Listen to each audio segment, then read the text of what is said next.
Hello, and welcome to the latest edition of our Sovereign AI Industry Advisor Series. And the news we're going to focus on for this episode is the latest news from Latin America, and primarily because I was there. And so I want to share some of my experience and some of the material that I presented. Now, at the conference there, the International Forum for Latin America and the Caribbean, was held the end of January, the 28th and 29th in Panama City. I had the honor to help kick off the session on AI there, and I began talking about some AI trends.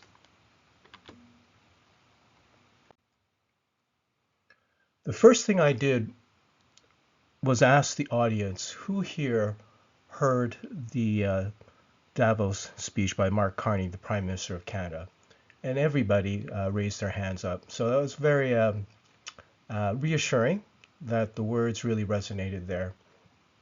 And so everybody there was interested in working together and to develop sovereignty for data and for AI. And we'll go into more in details here, but this slide focuses on the technology, where you want not only the data to be sovereign, but the model. That's a recent development, the large language model, and the compute infrastructure as well. This is a survey that Infotech did last year, and we asked the question about AI regulations. I know in a lot of countries that I've visited, there is debates about how much regulation is enough. There are concerns whether or not too much regulations may impede innovation. But my belief is that you can have both. The trick is, of course, nobody wants to impede innovation, is to have the right amount of focus on safety and have some regulations. And as I speak to my colleagues, my past colleagues in a number of the big tech firms, I think everybody does agree that AI is a technology that's too important, too powerful not to have some guardrails out there.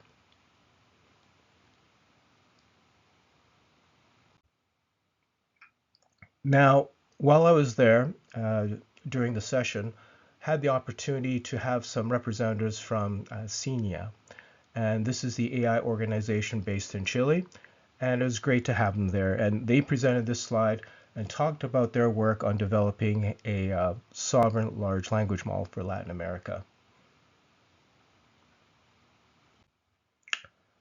Now, a few days after the conference, they officially launched LATAM-GPT.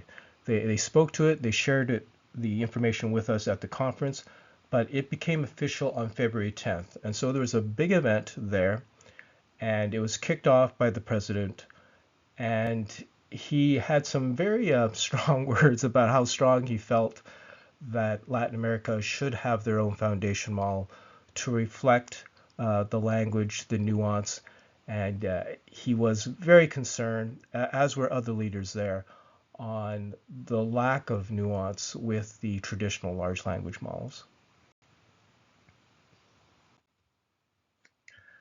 And so LATAM GPT, if you haven't had a chance, you can use it. I've tried it out. My Spanish is not good. Unfortunately, they were able to translate to English, but it was a lot of fun using.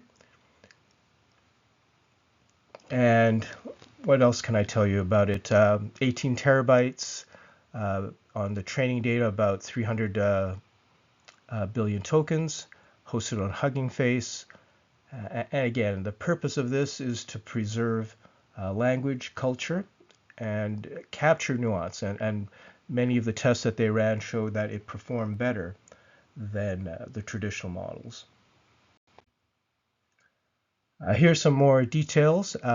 I can tell you that they're already starting to work on the second release.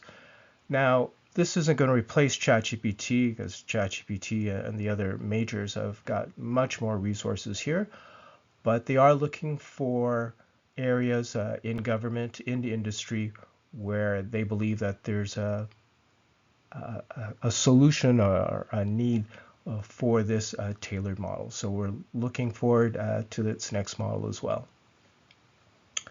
And that's it. We'll cover other countries in more detail. Here's some areas where you can get support for this, and we'll talk to you again soon.